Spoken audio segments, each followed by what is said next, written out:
এটা কুৱেশ্যন লৈছোঁ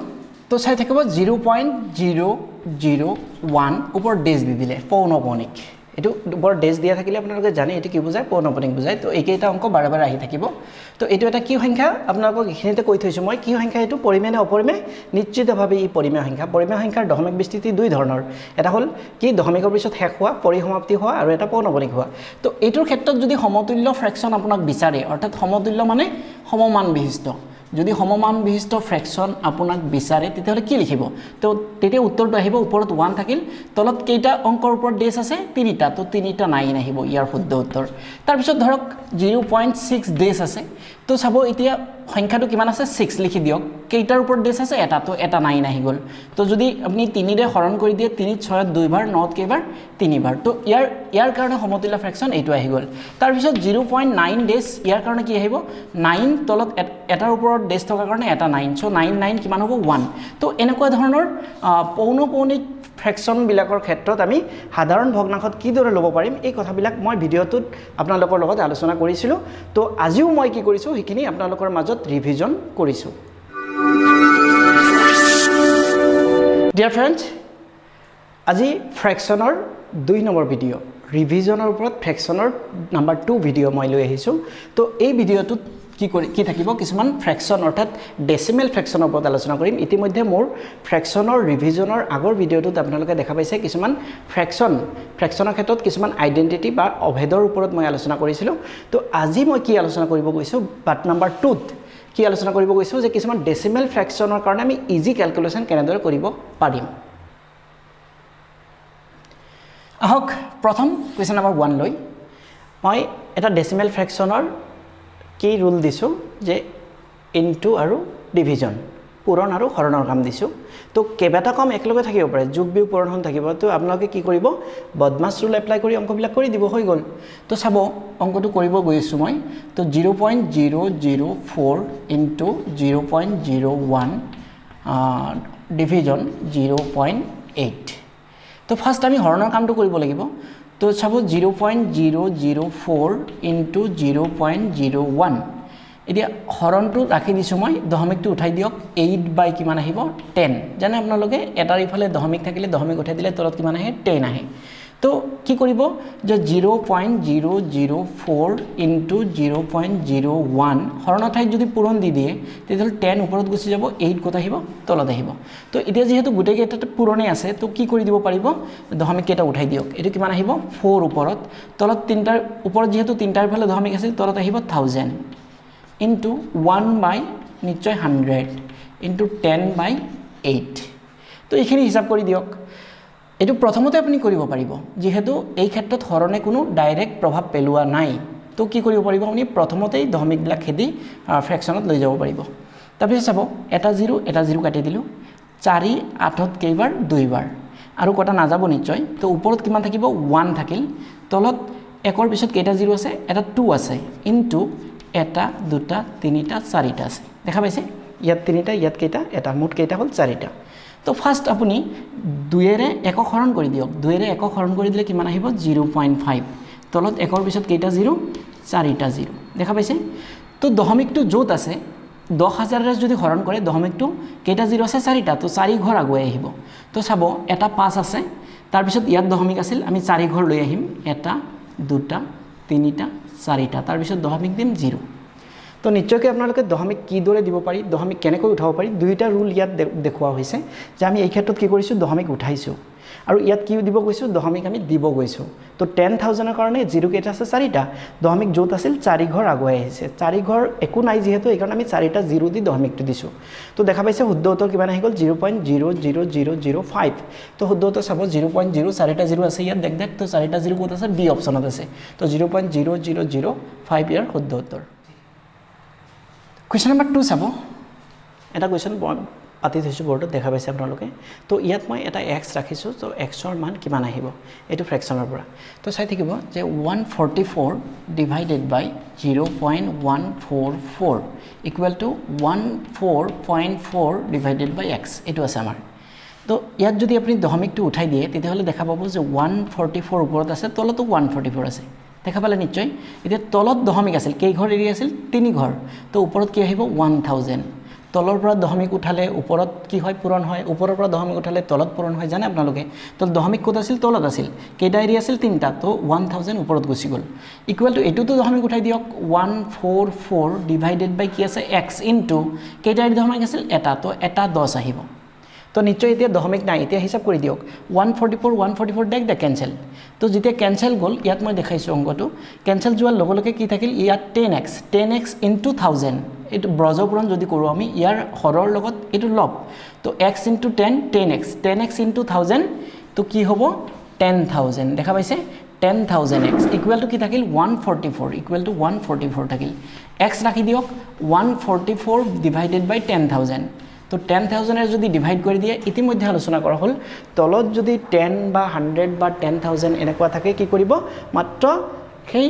সংখ্যাটো উঠাই ওপৰত দশমিকটো প্লেস কৰি দিব তো তলত কেইটা জিৰো আছে চাৰিটা ইফালে দশমিক দি দিয়ক আছে 4 4 1 তিনটা অলৰেডি আছে তো আমাক চাৰিটাৰ ইফালে দশমিক দিব লাগে আৰু এটা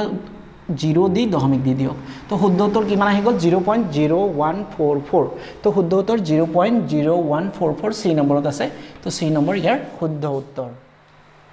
তো কোৱেশ্চন নম্বৰ 3 লৈ আহক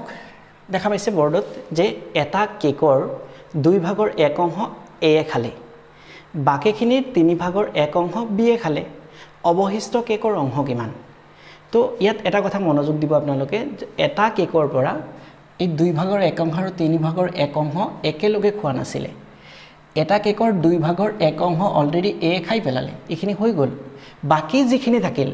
তাৰ তিনি ভাগৰ এক অংশ বি এ খালে কথাটো লক্ষ্য কৰিব নহলে আপুনি কি কৰি দিব এই দুটা যোগ কৰি 1 ৰ পৰা মাইনাস কৰি দিব তো হেতু উত্তৰো থাকিব পাৰে ভুল হৈ যাব আপোনাৰ তো ফাৰ্স্ট প্ৰথমে কোৱা কথাখিনি কাম কৰি লওক এটা কেকৰ দুই ভাগৰ এক অংশ এ খালে ধৰি লৈছো কেক কেইটা কেক আমাৰ কেক কেইটা আছে এটা কেক হল এটা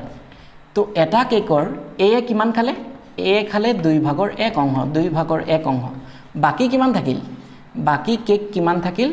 তো একৰ পৰা দুই ভাগৰ এক বাদ দিয়ক কেক আছিল এটা খাই দিলে 1/2 বাদ দিলে কিমান থাকিব 1/2 থাকি যাব তো ইখিনি কেক বাকি ৰৈ গ'ল আমাৰ ইখিনি কেক হাতত থাকিল এতিয়া এই কেকখিনিৰ পৰা তিনি ভাগৰ এক অংশ বি এ খালে এতিয়া চাব যে বি এ কিমান খালে যিমান কেক আছিলে কিমান আছিলে 1/2 আছিলে ইয়াৰ ৰ মানে পূৰণ জানে আপোনালোকে দুই ভাগৰ একৰ কিমান খালে তিনি ভাগৰ এক অংশ খাই দিলে তিনি ভাগৰ এক অংশ তো একৰ 1 গুণ 1 2 3 গুণ 6 তো বি এ কিমান খাই দিলে 1/6 অংশ কাৰ যিখিনি বাকি আছিল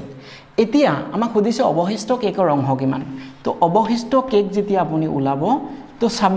যে এ খোৱাৰ পিছত অৱশিষ্ট কেক কিমান আছিল দুই ভাগৰ 1 তো এই দুই ভাগৰ একৰ পৰা বি এ কিমান খালে 6 ভাগৰ 1 তো বাকি কিমান থাকিব তো দুই ভাগৰ একৰ পৰা 6 ভাগৰ 1 বিয়োগ কৰি দিয়ক 2 আৰু 6 ৰ এলসিএম নিশ্চয় আপোনালোকে জানে 6 2 6 3 বাৰ 3 ৰ 1 গুণ 3 - 6 6 এক বাৰ 1 ৰ 1 গুণ 1 তো 3 ৰ পৰা 1 গলে কিমান থাকিব 2 তলত 6 2 এক বাৰ 3 বাৰ তো কিমান অংশ বাকি থাকি গ'ল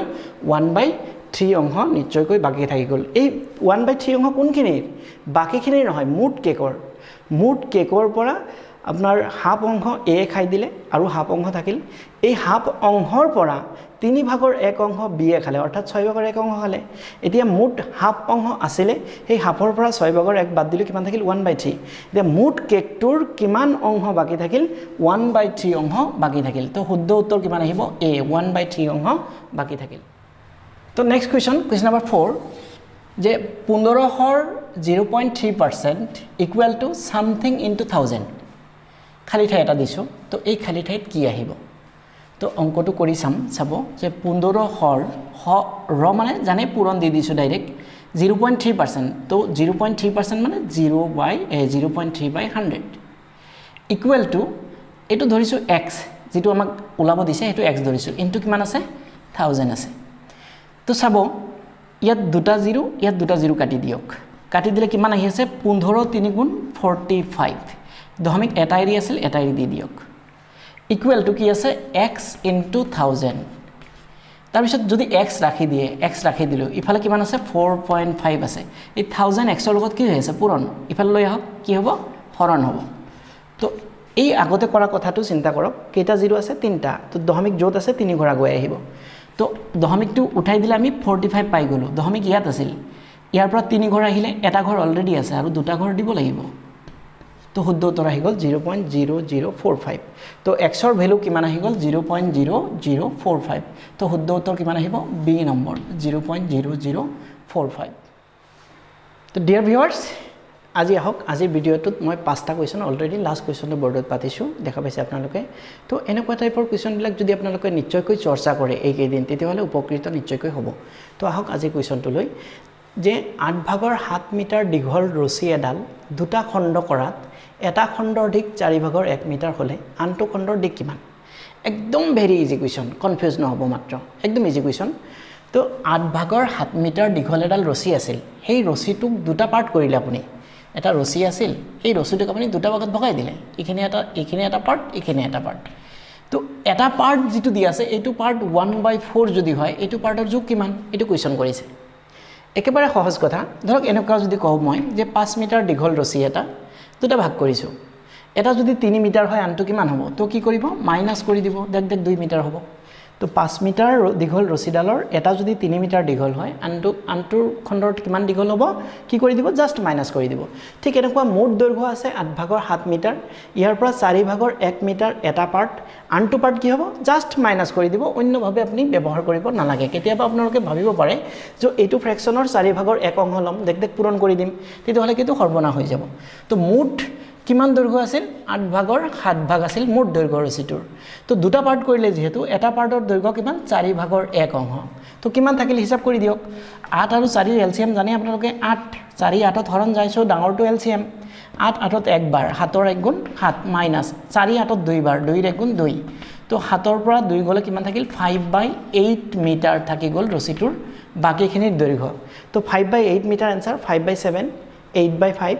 7/5 5/8 ডি নম্বৰত আছে তো শুদ্ধ উত্তৰ কিমান আহিব ডি নম্বৰ নিশ্চয়কৈ আহিব অতি সহজ প্ৰশ্ন আৰু সহজ প্ৰশ্নবিলাকো কেতিয়াবা আহিব মই মোৰ ভিডিঅ'বিলাকত কৈছোৱে যে কেতিয়াবা কি হ'ব বহুত সহজ কুৱেশ্যনো দি দিব পাৰে তো বহুত সহজ কুৱেশ্যন দিলেও ছাত্ৰ-ছাত্ৰীয়ে টান পায় কিয় টান পায় ইমান সহজ কুৱেশ্যন সিহঁতে ভাবে নিশ্চয় কিবা এটা আছে ইয়াত কিন্তু আসলতে একো নাই আপোনালোকে জাস্ট নৰমালি চিন্তা কৰক তেতিয়াহ'লে প্ৰত্যেকটো প্ৰশ্নৰ উত্তৰ আপোনালোকে নিশ্চয়কৈ পাৰিব তো মোৰ শিক্ষাৰ্থীসকল ভিডিঅ'বোৰ চাই কেনে লাগে নিশ্চয় কমেন্টত জনালে মই নিশ্চয় ভাল পাম আৰু ভাল লাগিব তাৰ পিছত এনেকৈ মই ৰিভিজন কেটা কৰি উঠি তাৰ পিছত লাষ্টত পৰীক্ষাৰ একদিন বা দুই দিন আগত মই কি কৰিম মাৰাথন ৰিভিজন কৰিম মাৰাথন ৰিভিজন মানে গোটেই সিলেবাসটো মই একদিন আপোনালোকৰ লগত গোটেই সিলেবাসটো একদিন আলোচনা কৰিম তো আৰু এটা